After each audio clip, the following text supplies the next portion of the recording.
Hey, I'd like to welcome you to another episode of Mission Matters. My name is Adam Torres, and today I am doing a special episode that is covering the AED Summit. I was just out there for the 2025 AED Summit in Orlando, and this entire series is sponsored by Vanguard Captive Management, so you can learn more about Vanguard over at vancap.com.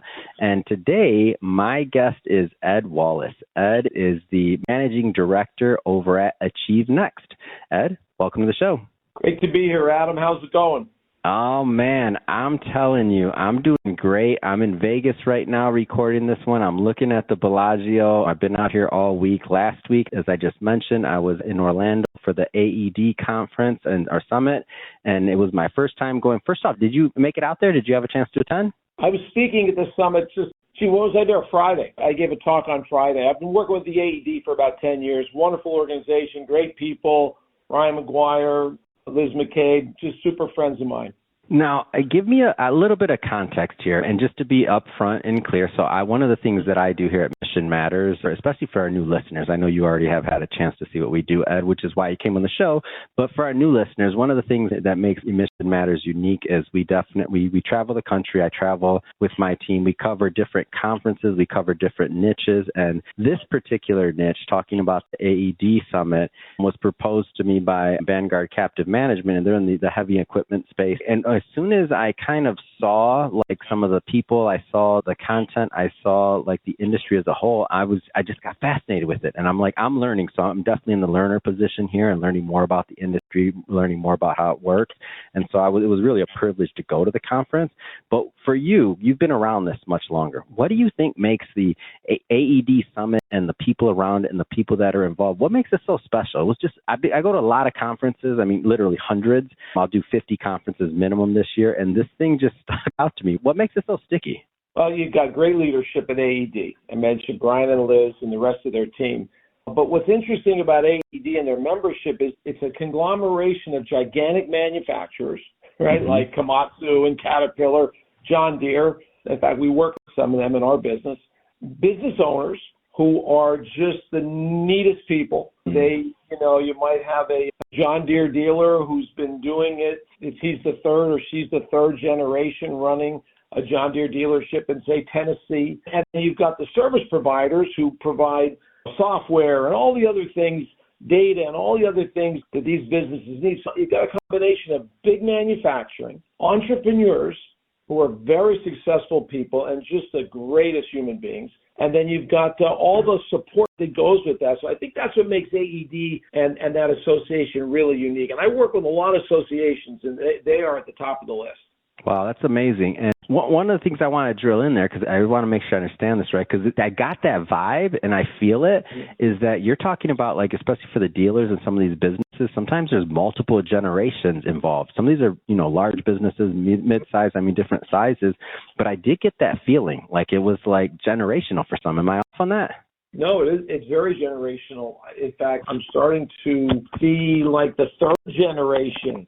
Because when you work with an association like we do, sometimes the members become our direct customers for what we do. And I might be talking with the daughter or the son or the granddaughter or the grandson Amazing. Of the one who started the business in West Texas, let's say. So you know what? That is so special. And I was thinking about Texas when you were explaining this, because one of the conferences I cover is the Texas FFA convention, and I've been out there 3 years in a row now. And I'll tell you, the FFA, for those that are not familiar, it's the largest youth organization in the country, over 900,000 members, 9,000 or 8,000 something chapters, something like that. It's huge. They do amazing work. But and for those that don't know, I've never seen it, if you Google it, you'll see all of these members. They're young adults. They're usually around high school age or maybe a little bit younger, and they wear these blue jackets. So what's interesting to me is when I see this, I go and I interview the executives, like the leaders of these banks and all these other things, and it's generational. They all wore the blue jacket at some point. They all went through that process. It's that shared bond of all the different industries they go into, but in this case, that's their common bond. So I can see this. Like, I saw layers of that here, and I'm like, oh, that's what I saw, man. And this is good. This is my master class. I appreciate you being my guide, man. Well, anytime, Adam. I'm glad we saw it the same. We see it the same way, and I always look forward. I actually do their conference every year, and then they have a leadership institute, and part of the faculty on the leadership institute for like high potential. That's how I meet the different generations. High potential team members in these dealerships, these branches around the country. They'll invest in their leadership development. I get to be part of that process too. It's amazing. I think that's a good transition too, Ed. I do want to spend some time here today talking a little bit about yourself and your background in business. And of course, we'll get to Achieve Next. And I want to get into what you're doing present day. But before we go present day and get into Achieve Next, let's go a little bit further back. Like, how'd you get started in business? Where did all this begin for you? Well, I'm a CPA by education, but I always like to joke I'm in recovery. Hey, you got it. Okay, I'm in recovery for being a financial advisor, Ed, just so you know. And I don't know, maybe I'm not in recovery. Maybe I need recovery now that I'm in media. I don't know. That's what I've been in this business the last 9 years. Go ahead, Ed. I saw your LinkedIn. I'm in recovery. We're all in recovery. Go ahead. We are. It's been a 40-year mission for me. And anyway, I went into sales, and I wound up working with the company for about 20 years. I became their VP of sales, and I was on a beautiful track, and I was like a member of it. It was a family-owned company, and we were growing, and, you know, I could have stayed there forever. And in 2005, my younger son fell off a skateboard one afternoon out of the blue. Got a helicopter ride to Children's Hospital here with my wife, and we live outside of Philly.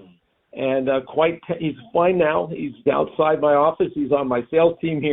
But at 8 years old, it was pretty traumatic. And so when I got to the hospital with my older son, because I didn't get the helicopter ride, a woman approached us with a lanyard as we're kind of working our way through the lobby and a clipboard. And she said, "Are you Ed Wallace?" Now, you can imagine what's going through my head, Adam, when, you know, the hospital's looking for me. And she introduced herself, and she said, "I came to find you, let you know Grant is doing great. We think he's got a concussion." Because they had been there for over an hour already, because the helicopter got there in 4 minutes.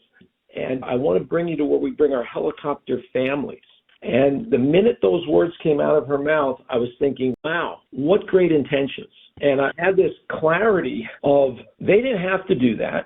We would have figured out where Grant was, and my wife's Laurie, but they sent a representative. And I literally went to our CEO, who's still a friend of mine, on Monday and said, "I need to quit.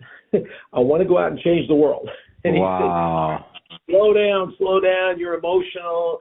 And I said, "I really feel that there's a need for salespeople to be perceived the same way that I perceived that representative from the hospital." And I came up with the phrase worthy intent, which I didn't invent. And we literally built a business around that concept of how do we help strategic account people, salespeople, anybody talking to customers get over that stereotype and be perceived as most of them truly are in serving other human beings. So that's the genesis and we've been doing it for about 18 years now. I was like to say it's taken us 18 years to become an overnight success. And now I'm talking to you, so that must make me famous. I want to stay in those early years a little bit longer here, and very specifically, and I know it's 18 years ago you said, so it's a little bit of time ago, but if I can take you, back a little bit for a little longer, when you made that transition, like you had this career, you were on a certain path. I know there's people out there that, for whatever reason, are deciding what they're going to do next, right? They might be in some in-between stages. The people around you probably, I'll speak for myself. Everybody, when I said I'm going into media from being a financial advisor, I had over $200 million book, right? And I've been working for 14 years in that business. So my support system was kind of like, is Adam gone crazy? Like, what's going on here? Like, is this intervention time? Like, what's up? And so I'm curious about your experience. Like, what was your support group like? Whether it be family, colleagues, or otherwise? Like, what did people say? Like, all of a sudden you're going to go start this business like that you probably have never talked about before. Like, what did they say? Well, I have a great spouse. Her name's Laurie. I mentioned her earlier, and just always believed in whatever it was I thought we could do as a team. What a blessing. So, yeah, it started with her. She's a rock star. Our older son is on the autism spectrum, so she's managed that beautifully. He's doing wonderfully. Wow. Our younger son mentions in the business here. So I had a great family foundation. And, it's interesting, Adam, when you quit your job, and I was able to negotiate a non-compete. So I did negotiate a few years of compensation, believe it or not. I had a lot built up at that company. Amazing. But when you sit in your basement and you really don't have a business plan.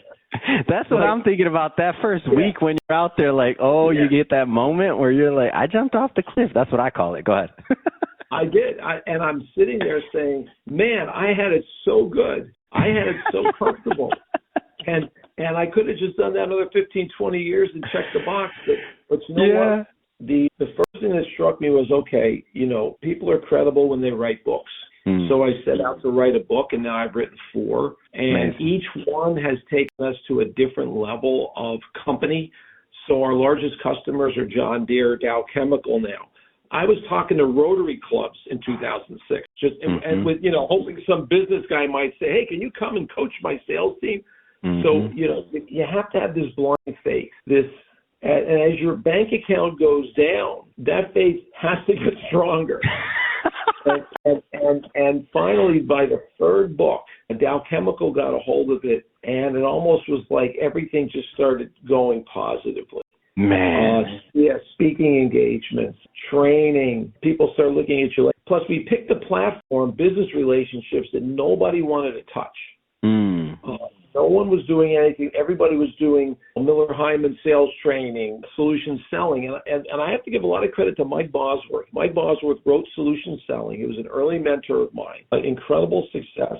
And one day he says, Eddie, nobody's teaching the dark art. You can do that. And he considered the dark art how to build business relationships. So we've invented processes and metrics, and we can more or less talk with anybody at any level at any size company, and they kind of take it seriously because they haven't seen this approach before. So, you went through these lean years, Adam, and again, you start seeing all your savings go down, you're paying tuition for your kids, college is on the horizon, and you're like, wait a minute. But I'll tell you, I've been able to travel almost every continent, delivering these programs, and I would not trade the experiences I've had and the people I've met. And I actually sold my business to Achieve Next in 2018. So I actually was able to accomplish that in the process. So if there's entrepreneurs on here, a couple of things. Have blind faith. Everything's going to take twice as long, and it's going to cost you twice as much. So just keep those rules of thumb in mind. If you're good. For me, it's taken me longer and costed me more. But so for those, if you're not that talented, then you're in more trouble out there. So be careful. But you know what? I wrote a book about relational leadership. It's called The Relationship Engine. This is the 4th book. And there's 5 principles. And the 5th principle, you connect performance to a purpose. And, just getting to know you, looking at your background, even the title, Mission Matters, that's a purpose. And you're purpose-focused. And, we only have so much time. Like, I'll give you an example. If you divided 85 by 4.3 billion, you get a very small number out of it. It's a 0, it's a decimal point, it's 7 more zeros, and the number 2. So picture that number, a 0, a decimal point, 7 zeros, and a 2. That's how long we're on this planet if we live 85 years in relation to the age of the Earth. So what are we doing with that dash? And you left a lucrative career to do this. You're making a difference with people. Not that you weren't with financial advisor and all that other stuff, but, you wanted to take a different path. And we only have so much time on that continuum, so why not take a different path? Yeah. Who is your client or your avatar, or who gets the most value out of working with you and your team at Achieve Next? We have 2 tried and true areas, the sales leadership and their teams at manufacturers, specifically equipment, medical products, laboratory products and chemicals, and insurance. They're the 2. So sales leadership in the insurance industry and sales leadership in the manufacturing, those segments. And then on the leadership side, usually the CHRO or the L&D leader, someone in that capacity. And when you're looking at size, like I'm trying to get a feel for here, is it size of company? Is it size of team, but going one level deeper? How do you normally work with companies? Typically, strategic account teams that work with accounts for long periods of time. So, we don't do much in financial advisory. Yep. We don't do much in professional services. Mm-hmm. But if you're a strategic account manager managing a large account, let's say you're a strategic account manager for John Deere and you're managing a bunch of the branch dealers, that's where we really excel, helping you launch, advance, and sustain those relationships. That's kind of our sweet spot. I'm on the faculty of the Strategic Account Management Association, which is the governing body and the certifying body for SAMs all around the world. So we kind of, you start asking yourself, okay, who do we serve best? And you start looking at who you're working with and like, okay, I think we can draw some parallels. And what's interesting, over the years, because of that, we've been able to refine our messaging and our outreach in ways that we've created a process here where, let's say you have a discovery conversation with a VP of sales. Mm-hmm. We get a hit on about 15% of our discovery call outreach, which is remarkable. And then I'd say, we have all the data. About 10% of those turned into proposals. Wow. So, yeah, we're really great with data. Like, we're relationships that feel soft, but our approach to marketing is very data-driven. Mm-hmm. It's wonderful. Ed, this has been a lot of fun having you on the show, man. I really appreciate you coming on. I've been working on this AED Summit 2025 series and featuring different business owners that were either at the summit or part of AED and otherwise. So really appreciate you coming on. How do people follow up? How do they learn more, by the way, if they want to connect with you, read your books? Of course, you had mentioned you had multiple. How do people connect with the platform? Real simple, Adam, and I appreciate you having me on. The website is achievenext.com. What are you looking to achieve next? And the best way to reach me is Ed Wallace 007 on LinkedIn. That's the easiest way. Ed Wallace, E.D. Wallace, Wallace 007, just like James Bond on LinkedIn. I don't know how I got that, but I got it somehow, Adam. I've had it for years, so I might as well roll with it. All good. I'm loving it. And for everybody listening, just so you know, we'll definitely put the links in the show notes so you can just click on the link and head right on over. And I just also want to give a special thanks to our sponsor, Vanguard Captive Management, for making this series possible. Vanguard Captive Management is involved with manufacturers of all sizes, helping them harness the power of innovative captive finance to achieve unparalleled market success. So you can learn more at vancap.com. And again, vancap.com. And if this is your first time listening to a Mission Matters episode and you haven't done it yet, we sure would appreciate it if you hit that subscribe or follow button. This is a daily show. Each and every day, we're bringing you new content, new ideas, and hopefully new inspiration. I'm looking forward to digging further into the AED Summit content and learning more about the industry and bringing that to the audience as well. And Ed, again, man, really appreciate you making time for us over here. Right back at you. Don't lose too much out there in Vegas, Adam. I'm on it.